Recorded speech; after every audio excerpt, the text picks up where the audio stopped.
and welcome to our series In Conversation. I'm Cassie Auld. I'm a partner in Waitman Solicitors. I'm a real estate partner and I'm responsible for the firm's investor and developer sector. I'm joined today by Nick Gibbins, who is a director of New Resource Partners. Hi Nick, how are you today? Hi Cassie, I'm very well, thank you. Thank you very much for joining me. Nick, do you want to tell us a little bit about what New Resource Partners does? Yeah, sure, absolutely. New Resource Partners was founded 8 years ago, and we provide strategy and techno-economic due diligence in renewable and smart energy. We work for governments, investors, and energy users to help them navigate the transition that's going on in the energy sector between a high carbon world and a low carbon world. And the changes are accelerating ever faster. New technologies are coming on and new business models are emerging. Fantastic. Well, listen, thank you very much, Nick, for joining me today. As I've said, we're going to just go through one or two questions, a bit of a Q&A, and with the focus on the future, hopefully. But firstly, the pandemic, the lockdown, it's been very, very difficult for all businesses, all sectors of the economy. How do you think the new energy sector has coped during the lockdown, and what challenges have there been during the lockdown period?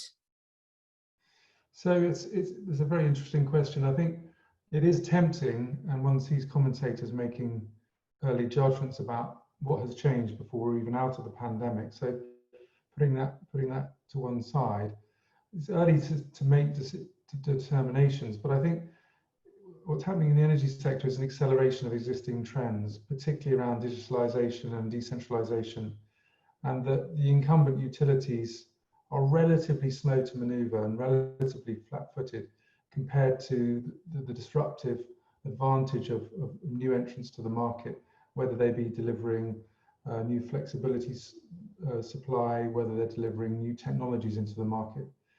I think also the public sector has a big role to play in the energy space, no matter how deregulated it might appear.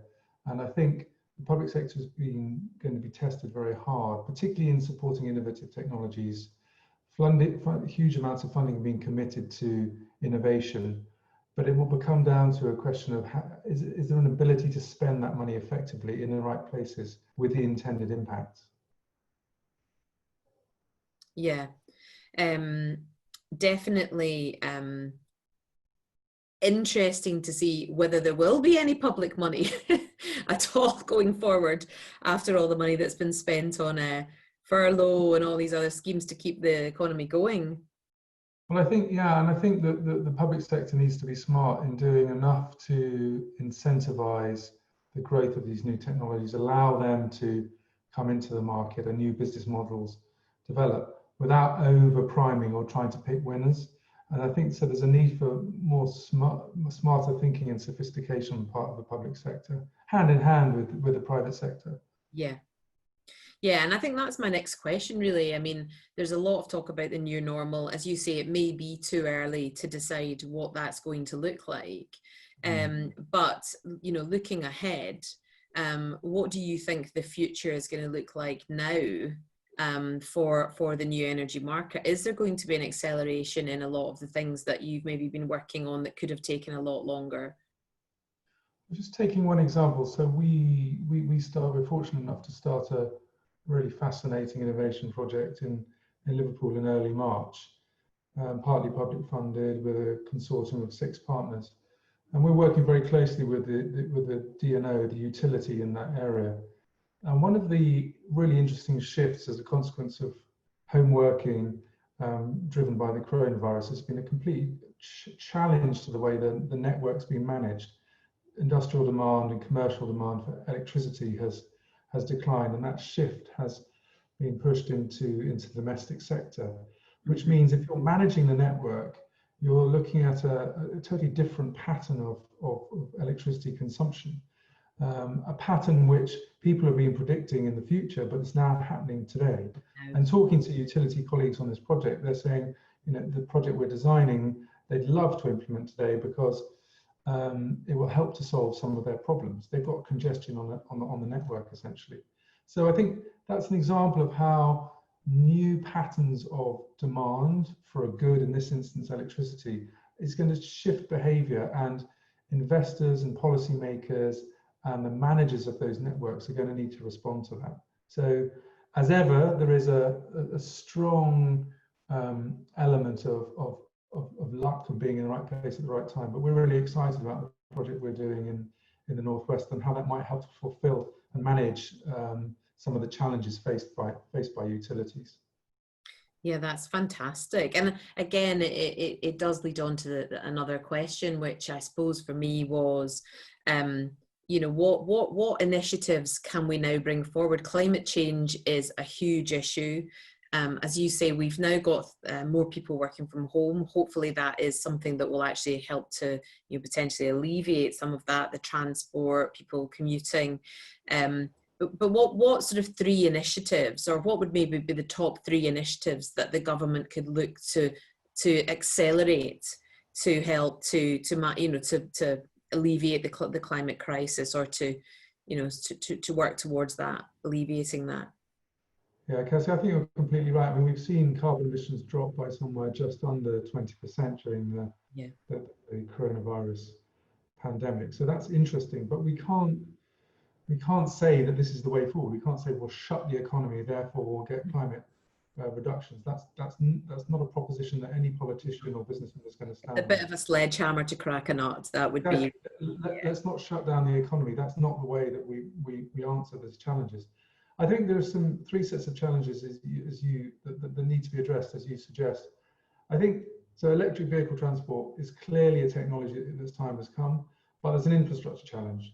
So if I want to buy an electric vehicle today, how do I know, so someone living in a terrace house, if I can charge it at the right time? So there's a real need for a combination of public sector investment and new business models coming through, so that charging infrastructure can be reliably provided. And there needs to be a combination of incentives and some risk taking on the part of the private sector. Not everything can be underwritten by the public sector. I think another huge opportunity, and this is one going back through my career certainly, that's not really been tackled effectively, and that's the decarbonisation of the affordable and housing sector. There's a tremendous amount of low-hanging fruit in terms of improvement of fabric, of buildings particularly, and a shift to electricity consumption and away from gas consumption, and the use, again, encouraging the use of electricity storage technologies, and fabric improvements. So I think that one is the government has never really managed to crack. I think there's huge pent-up demand there, and a real opportunity. And the third one is a little bit more down in the detail, but in terms of the electricity market in the UK, we're somewhere around 1/3 of penetration of renewables into the electricity market, and that's only going to go on growing. So wind and solar, we all know, are commercially very competitive now. But hand in hand with that, we need the growth of a flexibility market. And what I mean by that, we need to be able to store power at times of high availability so that it can be used at times of high demand. So we need things like storage on the system. And at the moment, storage technologies haven't had the appropriate regulatory and policy framework in order to really be deployed at scale. Yeah. There are investments going on, but they are risky. They tend to be undertaken by businesses willing to make a commitment on their balance sheet. So they're not quite as commercial as they might be, but they're vital pieces of technology. And if we're going to modernise the UK's energy system, so those are the 3 things: investment in EV infrastructure, tackling for real genuine approach to tackling decarbonisation in housing, and a support for energy storage technologies, electricity storage technologies in particular. Well, I mean, there's a lot of talk at the moment about the housing market being something that will help the economy out of the hole, help to stimulate the economy, and the need for housing, particularly affordable housing. And that is, you know, that demand is there. The investment is there. companies want to invest in, developers want to develop housing, but what's the best way to do it in that way that you ensure that decarbonisation? Is it through the planning system? Is it through initiatives? I mean, personally, I think it needs to be through initiatives. I think it needs to be initiatives that are essentially run out to developers who, can then will buy into it and run with it. Right. The planning system is just it's a stick to beat you with. Yes, and I think I've not got into the detail of it yet, but government's hints that it'd like to reform the planning system are echo initiatives going back decades. And I think we can't expect the planning system to reform in adequate time to support the growth of what we need, which is genuinely integrated property and energy developments. I think there needs to be, particularly in cities, there's a real opportunity for city government to work hand in hand with developers so that the infrastructure that developers struggle to deploy ahead of development can be forward funded. I think there's a real opportunity to do that. There are some of the right financial instruments to do that. I think there needs to be bigger commitment by city government particularly, and developers need to be able to know where and how that energy infrastructure is going to be planned.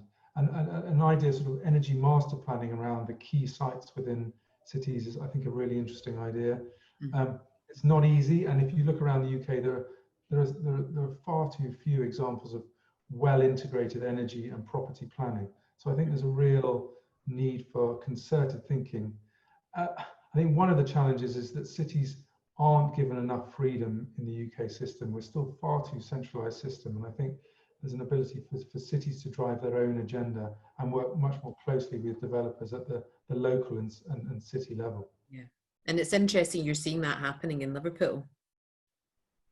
Yes, I think yeah, there's a combination of factors driving it there. There's a willingness to innovate on part of the utility. There's an infrastructure which is well, they're modelling the infrastructure for the deployment of electric vehicles, and the demand is going to triple potentially for electricity on the networks if everyone's going to deploy electric vehicles, and that's even before decarbonising heating. So there's a recognition that the infrastructure that currently exists isn't necessarily adequate, it needs upgrading.